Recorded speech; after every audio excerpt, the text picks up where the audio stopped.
Let us read verse number 22. Please repeat. Virajya vishaya vratat doshadrishtya muhurmuhu swalakshye niyatavastha manasa shama uchyate. So the definition of shama comes in the second line. Swalakshe niyatavastha manasaha shamaha uchyate. But before that, what is he saying? He says, Vishaya vratat virajya. Virajya, detaching. Same root, ranj, where from which the raga word is from, and then vigata raga, viraga, vairagya was formed. Same root is also here. Virajya, detaching, having that feeling of I don't want this. Virajya, from what? Detaching from what? Vishaya vratat. Vrata here means multitude, many. Vishaya means objects.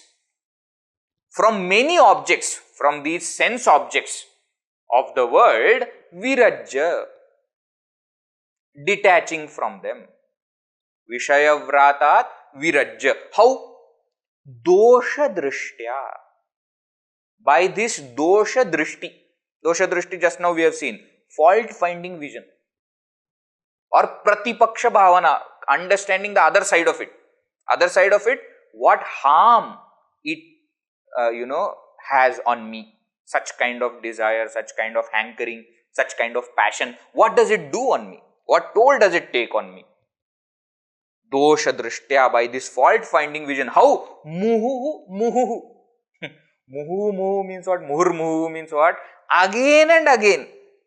You have to bring this dosha drishti again and again. You have to have this detachment again and again. Why again and again? Because it is not sufficient you have it once. See, we have so many times we have decided that I want to give up a habit. Isn't it? That this habit is bad and I want to give it up. That's they say also, smoking is a habit which is bad for me, and therefore I have given up smoking many times.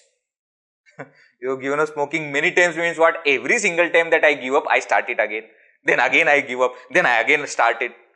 Why? Because that's how it is. Habits are of that nature, and therefore what I have to do?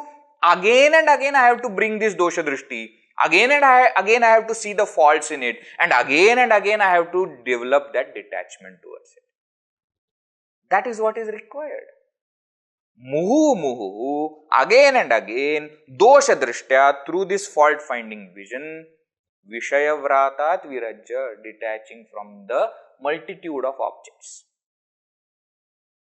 So if you carefully see, this detachment is vairagya, and that dosha drishti is viveka. The understanding that these are impermanent objects will not give me joy. This is viveka. So through viveka and vairagya, when I have cultivated this feeling that I don't want that which is impermanent, I don't want that which is unreal, when I have developed this, then what? Then you go to the next quality. What is that next quality? Next quality is Samadhi Shat Sampatti, no?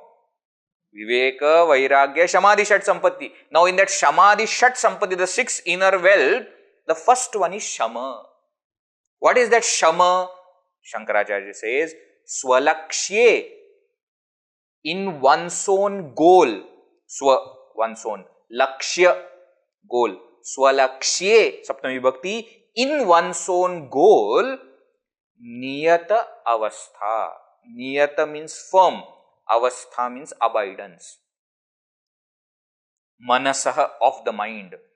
Firm abidance of the mind in one's own goal is called as Shama. Shamaha Uchyate. Uchyate is defined, is called. This is called as Shama. What is Shama?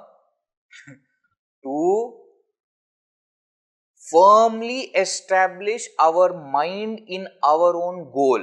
And what is that goal? That goal is Brahman. Don't forget that. That is the goal. Abidance of mind in that goal is called as Shama. Again, carefully you see here. If you have studied Tattvabodha before, the definition of Shama given in Tattvabodha is Shamah Kaha, Mano Nigraha, Damah Kaha, Chakshuradi Bahyendriya Nigraha, isn't it? Shama means what? Control of mind. Dama means what? Control of senses. But here the definition of Shama is little higher.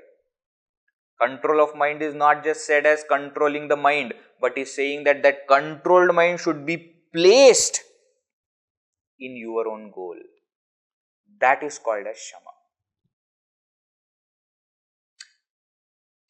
Controlling mind is correct, but that controlled mind should be placed in the goal, in your goal. What is the source of all happiness? That is my own self. In that goal, you place your mind. Means what? The mind is no more going in the world. The mind is firmly placed in the object of meditation, in the goal that we all have. Swalakshe manasaha niyatavastha. Firm abidance of mind in one's own goal is what is called as Shama. See, remember, this is, of course, Shama means control of mind. No doubt about that. The word Shama itself comes from root Sham, which means control. So, Shama means control of mind. But how is that control? I am controlling the mind and placing it in that goal. That is where I am keeping my mind. That is where I am controlling my mind. From the world, I am controlling the mind and placing it in the goal. That is what is called as Shama. Swalakshe niyatavastha manasaha shamaha uchyate. This is called as Shama. Now, what is Dhamma? Next verse gives next two actually qualities, Dhamma and Uparama. Both are given in verse number 23. Let us read. Please repeat. Vishayebhyah paravartya sthapanam swasvagolake ubhayeshamindriyanam sadamah parikirtitah bahyanalambanam vritteh esho paratiruttama. So, Shama, Dhamma, Uparati or Uparama. These are the three qualities. Now, 6 are there, no? Shama, Dhamma, Uparama, Titiksha, Shraddha, Samadhan. 6 are going to be there. First, Shama is defined. Now, the next two, Dhamma and Uparati or Uparama are defined. What is Dhamma? He says, Vishayebhyah paravartya. Vishayebhyah, from the sense objects, paravartya, turning away. Taking a U-turn from the sense objects. Ubhayesham indriyanam, of both the types of indriyas. Indriyas means organs. Both types of indriyas means organs of perception and organs of action. I hope you understand these. Organs of perception, 5. Eyes, ear, nose, skin, tongue. Organs of action, 5. Hands, legs and genital, then anus and speech, 5. So, organs of perception, from where I take the world inside. Organs of action, from where I act in the world. In both these, for both these type of senses, turning them away from the sense objects and what? Sthapanam swa golake, and placing them, establishing them in their own golaka. Golaka means socket. Golaka. What do you mean by that? You see, we will be studying this later on also when the Sukshma Sharira topic comes. When we speak of organs, we are talking about power. When we say Chakshurindriya, the organ of perception, or Shrotra Indriya, when we say organ of hearing, we are not talking about this physical ear or this physical eye. We are talking about the power behind the eye to see. This physical eye that you all see, this physical ear is called as golaka, aperture, socket. Now, what is said here beautifully, He says, generally what happens, my senses are turned outside and therefore I am looking, I am hearing, I am smelling everything of the world. I am seeing the objects of the world, I am hearing the objects of the world, I am smelling the objects of the world. Now, Dhamma is what? To take these senses away from these objects and to establish them in their own apertures. Means what? No more the sense organs or the organs of action are going in the world. That is what is called as Saha. That Dhammaha Parikirtitaha is well known as Dhamma. That's why sometimes, you see, the word Shama comes from root Sham, means to control. Word Dhamma also comes from root Dham, which again means to control. So, Sanskrit, if you see, Shama and Dhamma mean same. They are synonymous actually. But in Vedanta, we use it in a particular way. That's why it is called as technical term, Paribhashika Shabda. What is the particular meaning we are giving? Shama means control of mind, Dhamma means control of senses.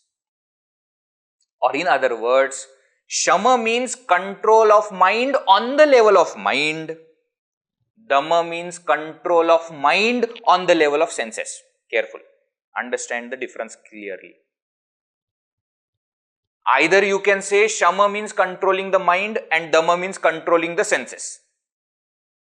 Or you can say both means control of mind, but in Shama you are controlling the mind on the level of mind itself, whereas in Dhamma you are controlling the mind on the level of senses. So when Shama is there, Dhamma is not required. If the mind is already placed in your own goal, then the senses will not go out anyways.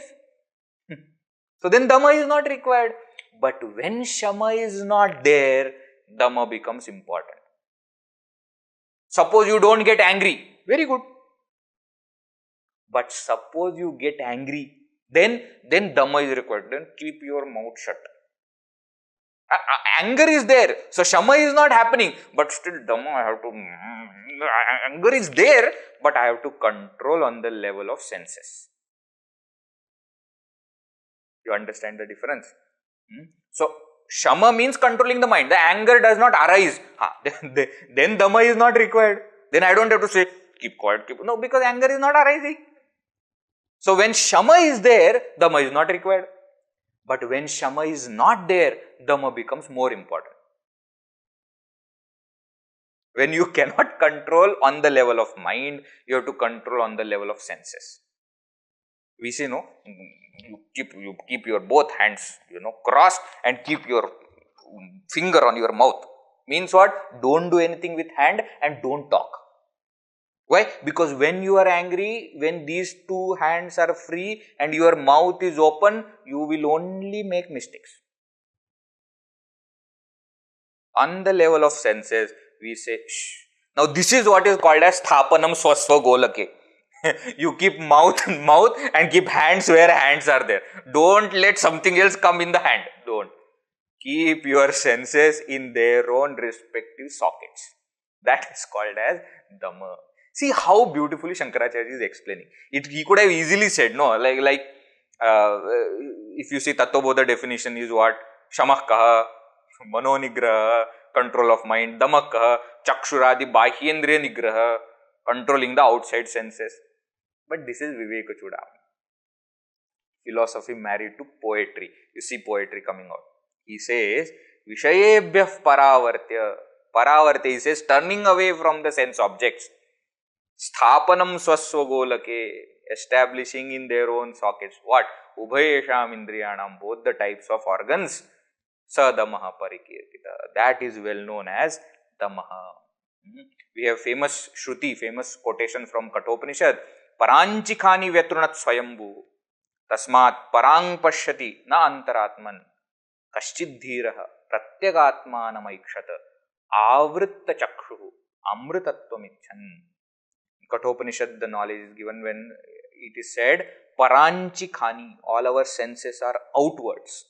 They go to the world. Vyatranat swayambhuhu, because Brahmaji have made them like that. And tasmat, therefore, parang pashyati. The senses only see what is outside. Na antaratman, and do not see what is inside, what is my inner self. But kaschid dhiraha, there is some rare person. Pratyagatmanam aikshata, in order to see the self.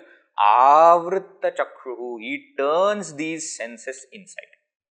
Becomes really introvert. Introvert nowadays is used in a very negative sense. He is a very introvert person. Introvert person is, spoken of nowadays like he doesn't go out and, he is not very comfortable with people. That's not real meaning. Introvert means one who is not going outside, but one who is searching for it inside. So, shama means what? Control of the mind on the level of mind itself, where the mind is placed in the goal and therefore doesn't have any negative tendencies. Dhamma means controlling on the level of senses. Because the mind is not able to stay at that point, you at least don't allow mind to go out. At least stop it on the level of senses. That is called as Dhamma. Now, the Shama and Dhamma, when it is there, perfect, it naturally goes to Uparati or Uparama, the next quality. What is said here? Bahya analambanam vrittehe of the mind, of the thought. Bahya, outside. Analambanam, no support outside. Alambana means support. Analambana, na alambana means no support. Means what? The thought is not resting on something outside. That is called as Esha Uparatihi Uttama. Shankaracharya says this is best Uparati.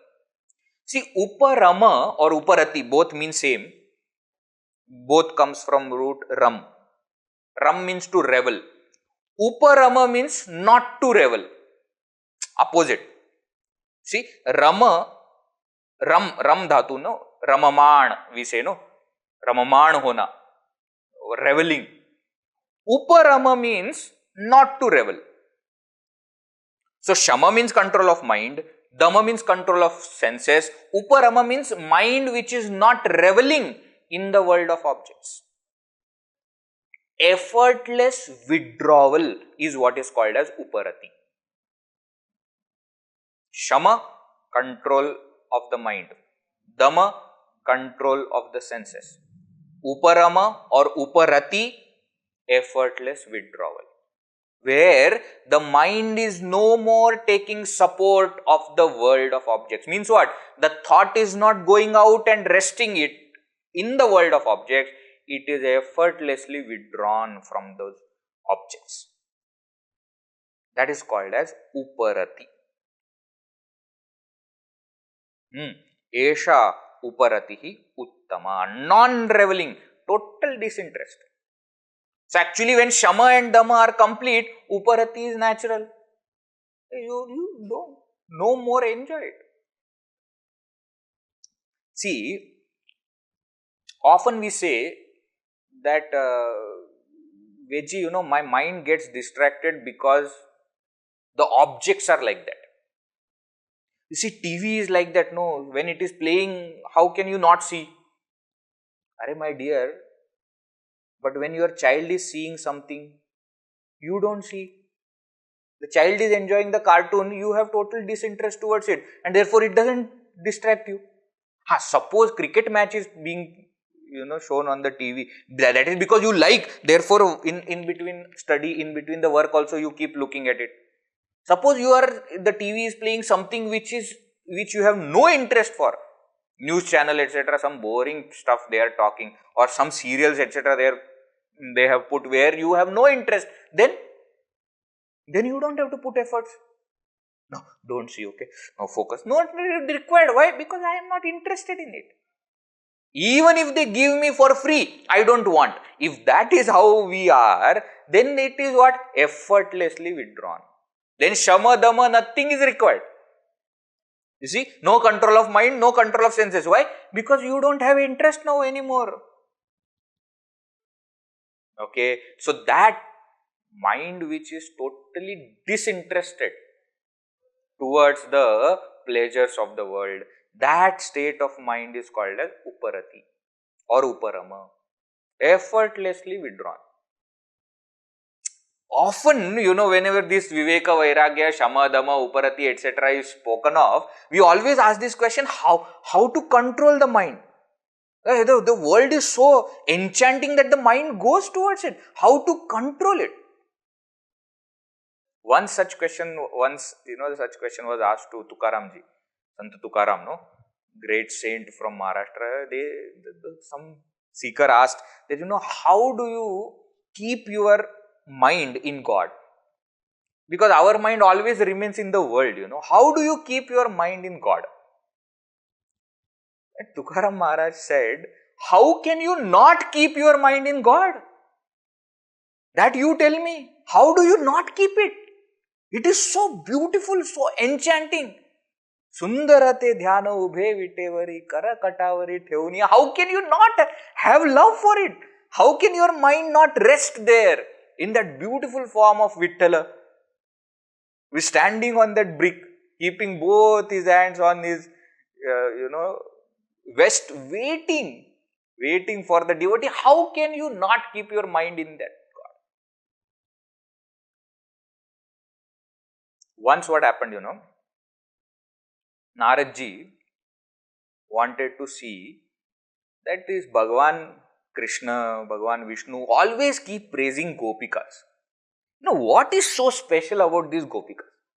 So he wanted to check. So he went to Vrindavan. And Gopikas there, we all know that after Bhagavan Shri Krishna left them, they were all very much in pain. And therefore he wanted to see, do they have that level of devotion for Bhagavan or not? And when he was seeing that the Gopikas were doing their own work, etc. And one very strange thing he saw, that at one place, one Gopika was sitting and meditating. Now this was a very new thing for him. We also have never seen Gopikas, meditating, etc. So he waited. Naradji waited. And waited for that Gopika to come out of meditation. The moment Gopika came out of meditation, he asked, I want to know, were you meditating on Krishna? What was in his mind was that, they also have to meditate on Krishna, you see. But the Gopika's reply was superb. She said, no, I was meditating to get Krishna out of my mind so that I can focus on my work. That blue-faced boy has gone inside my mind and has captured the entire mind. Now that mind is not available for work. So for some time, I was trying to keep that Krishna away from my mind so that I can focus on some work. We have problem that our mind doesn't remain in God. Saints have problem that the mind doesn't remain in the world. Why? Because Uparati, Uparama is perfect in them. Effortlessly, mind is withdrawn. And you see how Shankaracharya is explaining here, Bahya analambanam vrittehe. Bahya analambanam means the mind doesn't take any outside object as its support. A thought always needs support of object. Antakaranasya vishayaakarena parinamaha vritti. Vritti is what? Vritti, thought is what? Parinama, modification of mind in the form of that object. That is called as vritti, that is called as thought. Now that thought is not resting in any object. It is resting in one's own self. That state is called as uparati. So Shama, control of mind or control on the level of mind. Dama, control of senses or control on the level of senses. And Uparama or Uparati means effortless withdrawal, where the mind is no more resting in the world of objects, it is just withdrawn from it. That is called as Uparati. Right?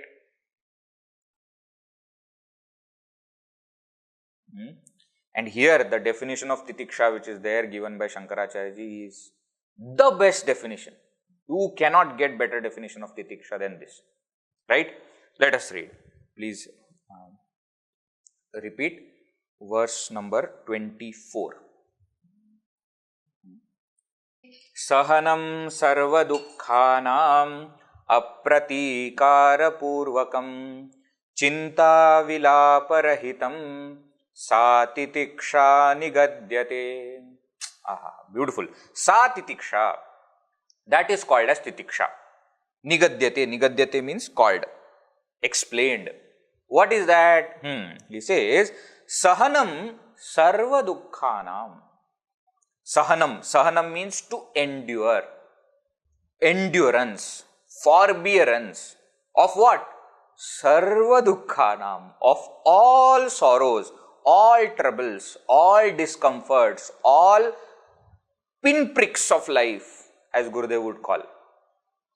Sahanam sarva dukkhanam. And how is that? Apratikara-purvakam. Without opposing it. Pratikar means to oppose, to fight against it. Apratikara-purvakam. Without fighting for it.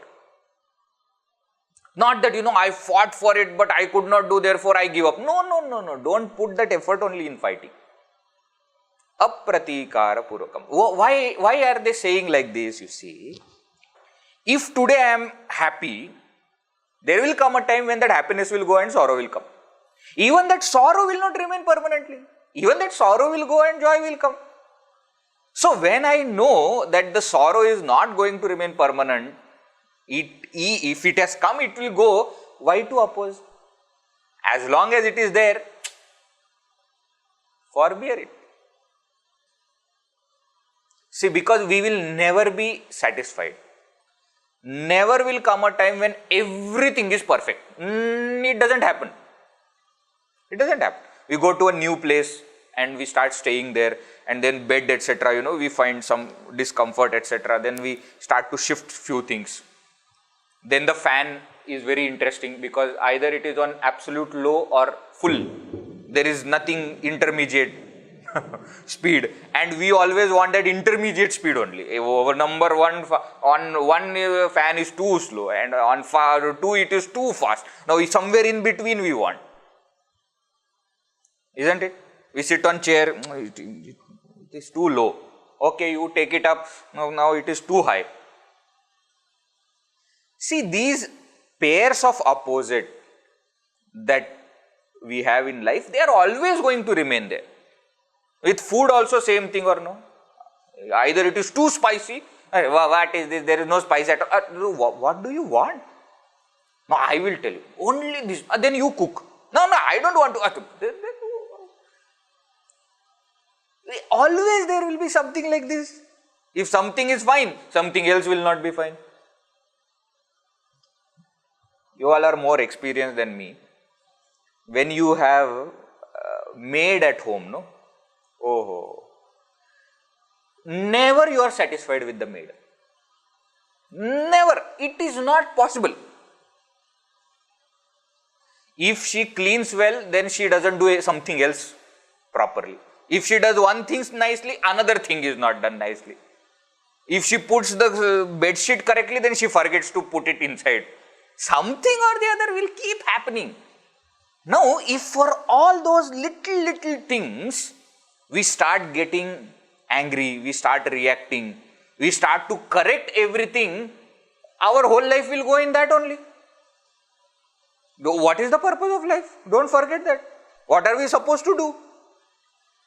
So, keeping that in mind, Shankaracharya says, apratikara-purvakam. Without any opposition. Don't fight for it. Today, the sabji is spicy. Oh, it is spicy, full stop. What is this today sabji? No. Not what is this. Not comma, that therefore. Today, sabji is spicy, full stop. Okay, if you say veggie, fine. What to do? Today sabji is spicy. Next line he says, Chinta vilaparahitam. Don't talk like, it is what to do now. There is no other option, only vilapa. Don't do vilapa. Today sabji is spicy. Say, smilingly you say. Not that what to do now, I have to live here and it is like this. Going on. How are you? Going on. What going on? Nicely, everything is nice only. You are alive. What more you want? But we are never happy and therefore we keep saying. So Shankaracharya says, Chinta vilapa rahitam. Rahitam means without. Without what? Chinta.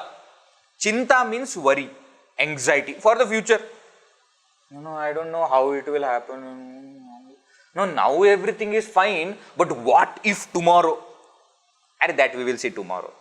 No, but what? And that we will see tomorrow. Don't have chinta. Vilapa means crying. Literally vilapa means crying. So vilapa means crying, we are crying about all other things. Means we are not opposing, but we keep crying about it. We don't have that much strength to oppose. But why don't you tell that there is some problem? What? Why have they made like this? Every single thing, I tell you, we see people all around us. Sometimes we are also like that, but sometimes we see also people all the time crying. Their sthai bhava is crying. Every single thing they will have problem. No, but that light is too bright. So now what? So okay, now they have started giving the like the regulator for fan you have. Nowadays you have regulator for that light also. Take. You decide how much bright you want. That's why they brought AC also. Nowadays half a degree also you can change it. It's not even 23 to 24. You can put 23.5. Still, even after all these things, our complaints do not stop. So, literally crying doesn't mean that you have to have,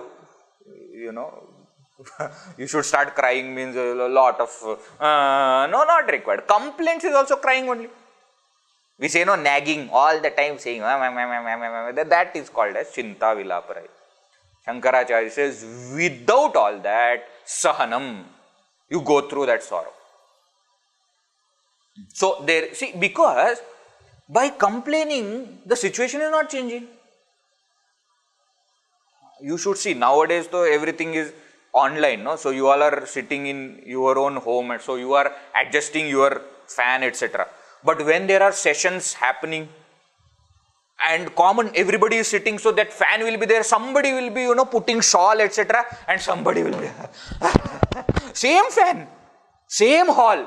Everybody, but one person wants it more, one person. Some of the people who are come here, course is going to start in few days. You wait. You will see all that happening. Some people will, the moment and you see, very interesting. When we are sitting in audience and listening to spiritual talk also, we want the speaker to know that we are not in comfort.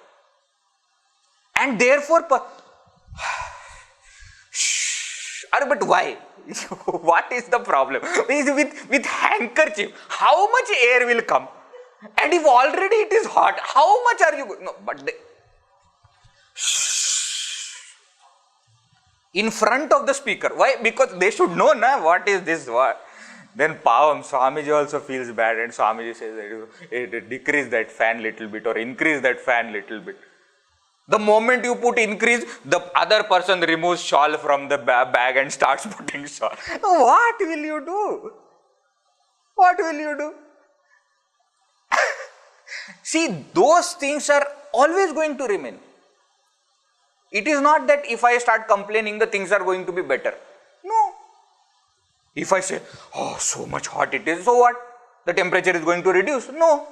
If I say, it is too cold, so what? The temperature is not going to change because you are complaining. In one movie, they keep their hand on the chest and say, all is well, all is well. The similar idea is there. They say, why do you say all is well? Are you changing the situation? He says, no.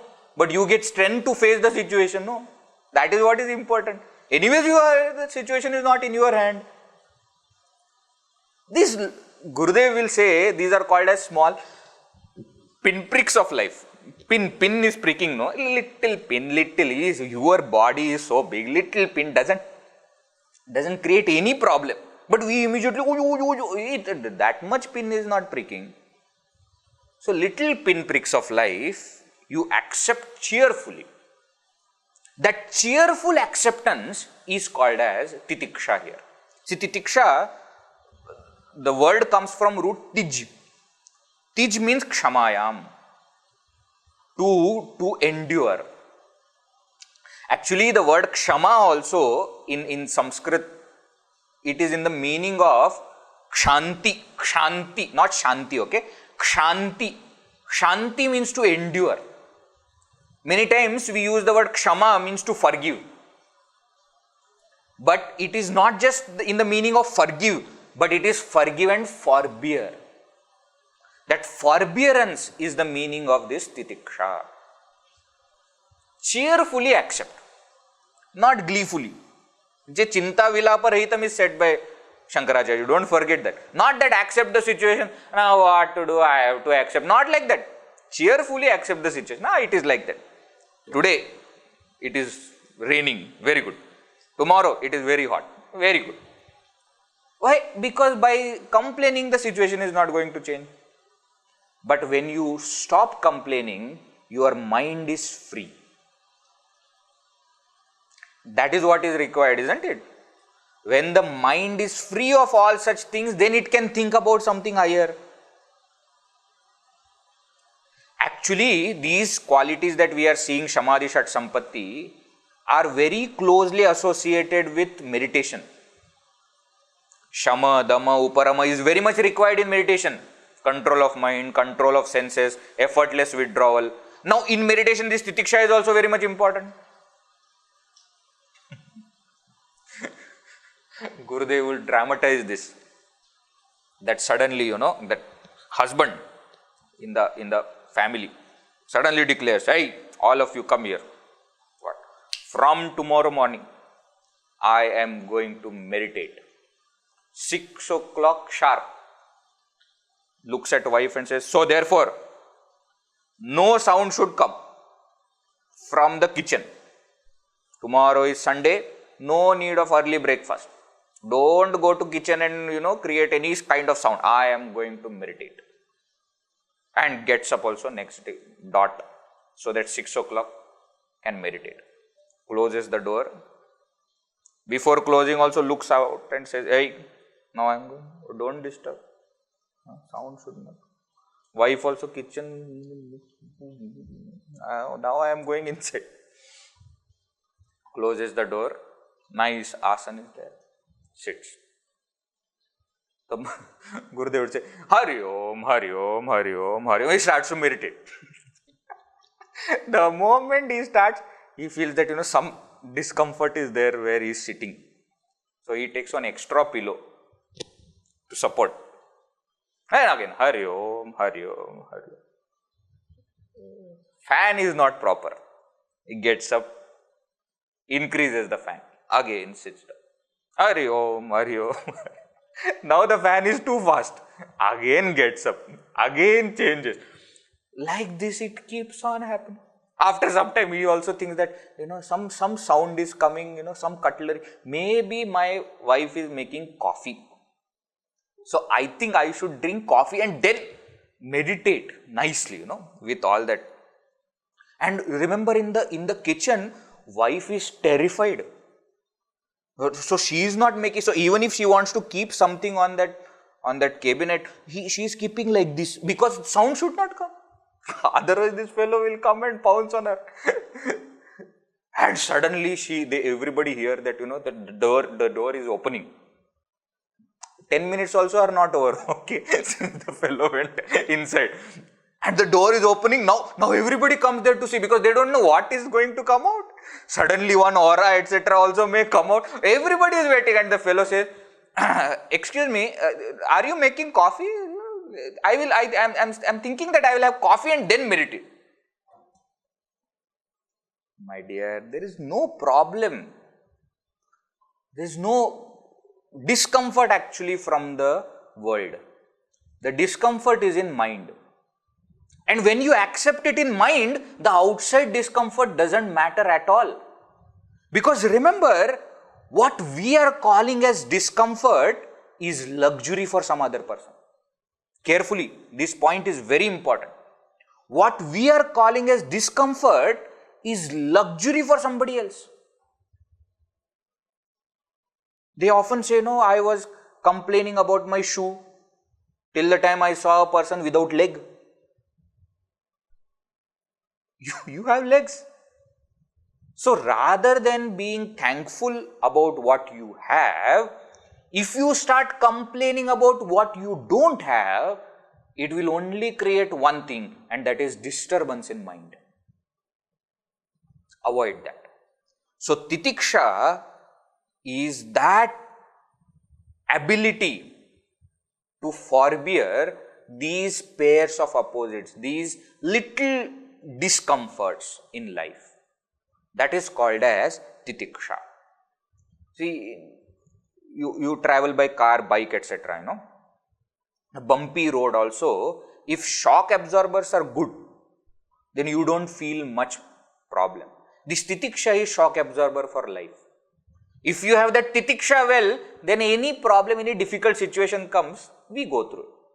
And again, I have been always saying, that in Western philosophy, they always use the word problem. In Eastern philosophy, in Indian philosophy, we don't say problem, we call it as situation. Why? Because the moment you call it as problem, you take burden of it and you want to remove it. But when you say situation, you either want to face it or ignore it. Now, here titiksha means what? Without opposing. You just go through it. So you are sitting for meditation, the fan is not exactly how you want, doesn't matter. Doesn't matter at all. Let it be there. So what? What will happen? Maximum what will happen? You will start sweating. Let it. Go through it. Today it is like that. Today the meditation is going to have like that, but I am not going to think about it. I am going to think about something else. That is called as titiksha. Sahanam sarva dukkhanam apratikara purvakam chinta vilaparahitam satitiksha nikatyate. If you are noting important verses, this is one important verse. Sahanam sarva dukkhanam. See, then only we become sadhaka. The seeker we become only when we can forbear this. And therefore, sadhaka, what happens for a seeker? When a difficult situation comes, the sadhaka looks at it as another opportunity to forbear. He is not averse to that. He is not saying, why God, why only with me only you are sending all my. No. He says, nice. Now, one more thing I can test myself with. Let me go through this also. See, you change the attitude, your life becomes simple. Otherwise, you will keep complaining. In your Kendra, youth wing of Chinmay Mission, when I was there, we used to have very nice. Swamiji used to tell us, no complaints day. One day will be no complaints day. No complaints day means that day you cannot complain about anything. You try it out. Next 1 week, no, don't do for full week, you will go mad. Don't do for full week. Pick any day, and in that day also pick any 4 hours. I am not even telling you to do all 24 hours. No. But those 4 hours should not be night, when you are sleeping there. Now, no complaints day. From night 2 o'clock to 6 o'clock. No, not that. Choose a perfect time. Morning when everybody in the house gets up. And evening when everybody is at the home. Choose that. And then practice this no complaint. No complaint. Anything, anybody does anything, you also do anything, you cannot complain. You try it out. Then you will know how many complaints we have every day. You are not keeping this here. This should be like. You are watching some TV. Why are you doing like this? Not even for imaginary characters. In the TV show that you are watching, can you complain? Try it out. No complaints. Okay. Then we will know how much titiksha we actually have and how much we have to progress still. Right?